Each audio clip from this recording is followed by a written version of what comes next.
The year was 1970, and the legendary Casey Kasem had just started his weekly syndicated program, American Top 40. Let's get ready to relive many years of music from the 1970s and count down these songs from January of 1970. B.J. Thomas's Raindrops Keep Fallin on My Head reached number 1 on Billboard's Hot 100 in January of 1970. Thomas, born in rural Texas, started singing in church before forming his first band at 15. Raindrops are falling on my head.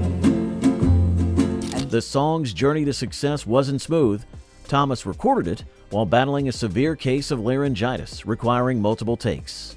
His record company initially fought against releasing it, believing it wouldn't resonate with his rock audience. Today's listeners might not know that Thomas initially rejected the song, written by Hal David and Burt Bacharach, for the film Butch Cassidy and the Sundance Kid. He changed his mind after his father convinced him it would be career-changing. Thomas continued performing it until his passing in 2021, leaving behind a legacy of 5 Grammy Awards and selling over 70 million records worldwide. Here's something that might surprise you.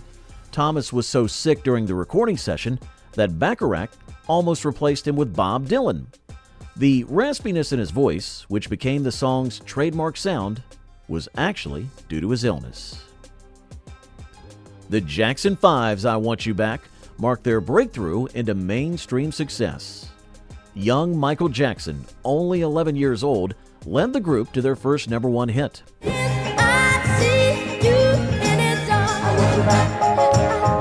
The Jackson family's rise from Gary, Indiana wasn't without controversy. Father Joe Jackson's strict management style and alleged abuse cast a shadow over their success. The song, originally titled I Want to Be Free and intended for Gladys Knight, became the first of 4 consecutive number 1 hits for the group. Today, the surviving members of the Jackson 5 continue to influence modern music, though they haven't performed together since Michael's memorial service in 2009.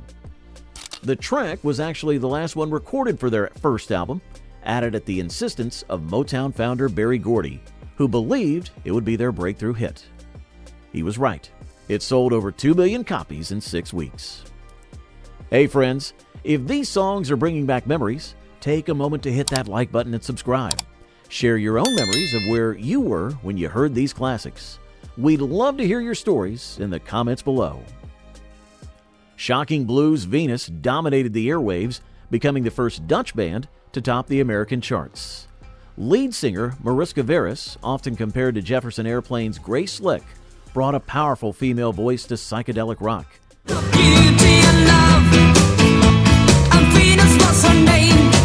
The band's sudden rise to fame led to internal tensions and substance abuse issues. Though Shocking Blue disbanded in 1974, Venus found new life when Bananarama covered it in 1986. Veres continued performing blues and jazz until her death in 2006. The band's influence on modern rock remains significant, though often overlooked. The original recording of Venus contained a technical error. The guitar track was accidentally recorded slightly out of sync. Producer Robbie Van Leeuwen decided to keep it, believing it added character to the song. Led Zeppelin's Whole Lotta Love showcased the band's raw energy and innovative sound. The song peaked at number 4, though radio stations initially refused to play it due to its suggestive lyrics. The band faced accusations of plagiarism from blues artist Willie Dixon, leading to a later settlement and songwriting credit.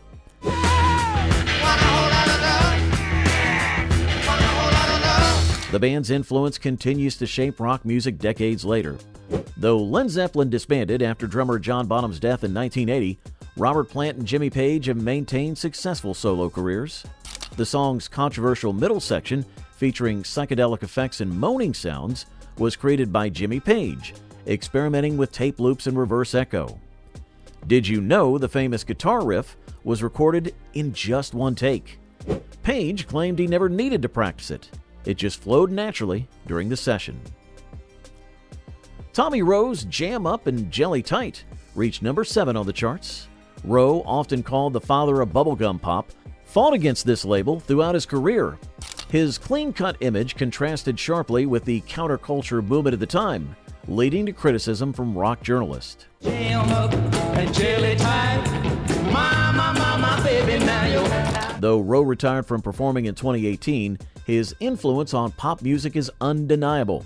He was one of the few American artists to successfully compete with the British invasion bands, scoring multiple hits throughout the 1960s. The song's unusual title came from Rowe's grandmother's favorite expression for something particularly good. She'd call it jam up and jelly tight. Diana Ross and the Supremes' "Someday We'll Be Together" marked the end of an era. It was the group's final #1 before Ross's departure for a solo career. Someday we'll be together. The recording session was emotionally charged, with tensions between Ross and the other members reaching a breaking point. The song's success was bittersweet. Despite being credited to Diana Ross and the Supremes, the other members didn't actually sing on the recording. Only Ross's vocals appear, backed by session singers.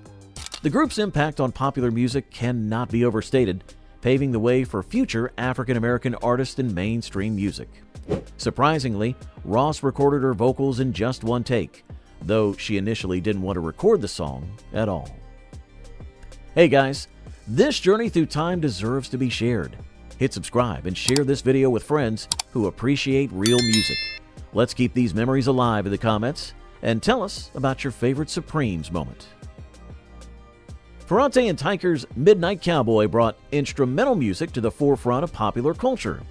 The piano duo, who met as children in New York's Juilliard School of Music, reached #10 on the Billboard charts with their rendition of John Barry's haunting theme.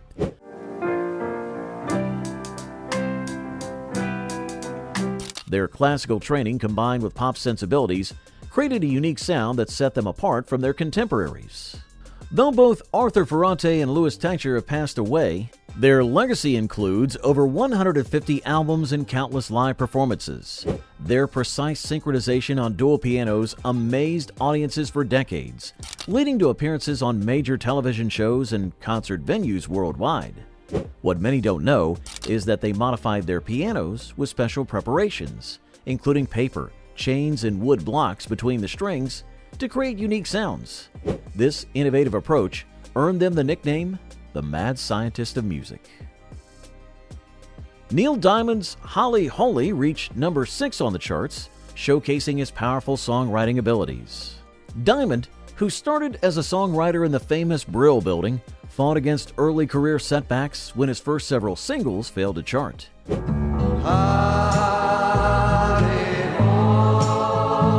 His distinctive voice and emotional delivery made him stand out in an era dominated by rock bands. Though semi-retired since his Parkinson's diagnosis in 2018, Diamond's impact on popular music is immeasurable. His songs have been covered by countless artists, and his influence extends beyond pop into country and folk music. The song's spiritual overtones reflected Diamond's exploration of faith and personal meaning. Interestingly, Diamond wrote Holly Holy in a single session after waking from a dream. He claims he can't remember writing it. The song seemed to flow through him rather than from him. The Beatles' Come Together, Something AA side single, demonstrated their continued innovation even as the band was breaking up. Come Together reached #1 despite being sued for copyright infringement by Chuck Berry's publisher. The tension between band members during the recording sessions was palpable, with John Lennon and Paul McCartney barely speaking to each other. Yes, you got to be free. Come together. Today, these songs remain among the most covered Beatles tracks. George Harrison's Something was singled out by Frank Sinatra as the greatest love song ever written, though he mistakenly attributed it to Lennon and McCartney. The band's influence on popular music cannot be overstated, though this would be one of their final releases as a group. A fascinating detail, Come Together was originally written as a campaign song for Timothy Leary's California gubernatorial run against Ronald Reagan, but Leary's imprisonment on drug charges ended the campaign. Friends, if you're enjoying this musical journey through 1970, make sure to hit that subscribe button and share this video with fellow music lovers. Your memories and experiences make this community special. Leave a comment about your favorite Beatles moment. Peter, Paul, and Mary's Leavin' on a Jet Plane soared to number 1, though ironically, it would be their last hit together.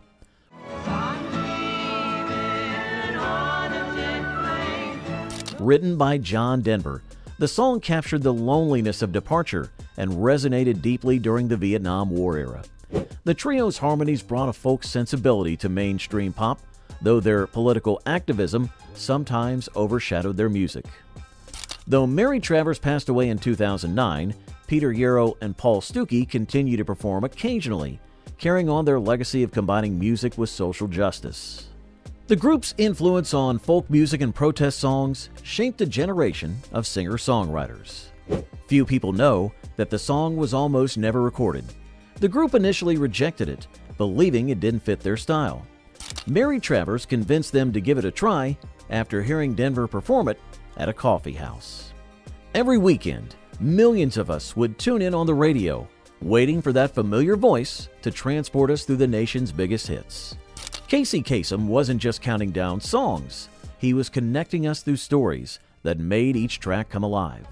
Remember rushing to get your cassette tape ready to record your favorite songs?